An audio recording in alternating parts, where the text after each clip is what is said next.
আরামদায়ক স্মার্ট চেয়ারটি তৈরি করার নিয়ম শিখে রাখুন। এই চেয়ারটি তৈরি করা খুবই সহজ। চেয়ারটি তৈরি করার জন্য আমাদের বাজার থেকে একটি বাঁশ কেটে নেব। আমি এখানে একটি তল্লা বাঁশ কেটে নিচ্ছি। এটি যে কোনো বাঁশ দিয়ে তৈরি করা যায়।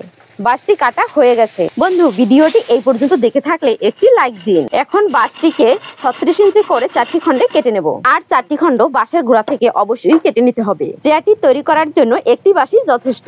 বন্ধু, ভিডিওটি কোথা থেকে দেখছো অবশ্যই কমেন্ট করে জানিও। আরো এখানে 18 ইঞ্চি মাপে 8 থেকে 9টি বাঁশ কেটে নিতে হবে। চেয়ারটি তৈরি করার সময় কম বেশি লাগতে পারে। বাঁশগুলো কাটার সময় অবশ্যই মাপটা ঠিক রাখতে হবে, যেন ছোট বড় না হয়। এরপরে বাঁশগুলোকে আমি মাঝখান থেকে চিরে নেব। এবার বাঁশের 2টি খণ্ডকে রেখে এর উপর থেকে চেরা বাঁশগুলোকে সাজিয়ে দেব। তারপরে বাঁশগুলোকে পেরেক দিয়ে আটকে দিতে হবে। আমি এখানে 8টি বাঁশের চেরা সাজিয়ে নিয়েছি। শেষের চেরাটি একটু বেশি ফাঁকা দিতে হবে। এখন আমি আর বাঁশ দুটোকে সাজিয়ে নেব। তার উপর থেকে চেরাগুলোকে বসিয়ে দেব। এই বাঁশের চেরাগুলোকেও পেরেক দিয়ে আটকাতে হবে। এখানে আমি বাঁশের 5টি চেরা বসিয়েছি। এবার চেয়ারটি সেট করার পালা। শেষ পর্যন্ত বাঁশের চেয়ারটি তো তৈরি করে নিয়েছি। এবার বসে দেখা যাক। বাঁশের চেয়ারটিতে বসার পরে খুবই আরাম লাগতেছে। ভিডিওটি শেষ পর্যন্ত দেখার জন্য সবাইকে ধন্যবাদ। ভুলেও ফাটা গামলা ফেলে দিবেন না। ফাটা গামলা সারার এই টেকনিকটি শিখে রাখুন। এর জন্য আমি প্রথমে নিয়েছি লবণ। লবণগুলো আমি ফাটা স্থানে লাগিয়ে নেব। লবণটা আমি সেট করে দেব। এরপরে নিতে হবে আরেকটি জিনিস, সেটি হলো ব্রাশ। এরপরে ব্রাশটি পুড়িয়ে নিতে হবে। ব্রাশ পুড়িয়ে এই লবণের উপর দিয়ে দেব। এতক্ষণ যারা আমার এই ভিডিও দেখছেন তাদেরকে অসংখ্য ধন্যবাদ। আর ভিডিওটি যদি একটুকু ভালো লেগে থাকে তাহলে অবশ্যই একটি লাইক দিবেন। দেখুন পোড়ানোর পরে এটা কত সুন্দর হয়েছে। এবার আমি এর ভিতরে জল ঢেলে দেখিয়ে দিচ্ছি এটা থেকে জল পড়ছে কিনা। আপনাদের চোখের সামনে আপনারা দেখতে পাচ্ছেন যে এটা থেকে কোনো জল পড়ছে না। ভিডিওটি কেমন হয়েছে অবশ্যই কমেন্ট করে জানাবেন, যাতে আমি পরবর্তী ভিডিওতে ধন্যবাদ জানাতে পারি।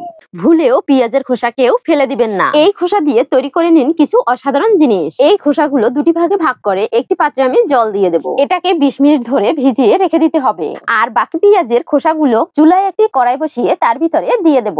এরপরে নেড়েচেড়ে ভেজে এই খোসাগুলোকে পুড়িয়ে নিতে হবে। আমাদের মূলত এই ছাইটাই কাজে লাগবে। ভাজা হয়ে গেছে, এবার আমি এটাকে তুলে নেব। এখন এই ছাইটাকে গুঁড়ো করে নিতে হবে। এরপরে এই ছাইটা দিয়ে কি করবেন সেটি জানার আগে ভিজানো পেঁয়াজের খোসাগুলোর জলটা ছেঁকে নেব। পেঁয়াজের খোসা যে কত উপকারে লাগে তা হয়তো আমরা জানি না। এরপরে এই খোসা ভিজানোর জলটা একটি স্প্রে বোতলে ভরে নিচ্ছি। আর যে খোসাগুলো রয়েছে সেগুলো আমরা ফেলে দেব না, সেগুলো আমাদের কাজে লাগবে।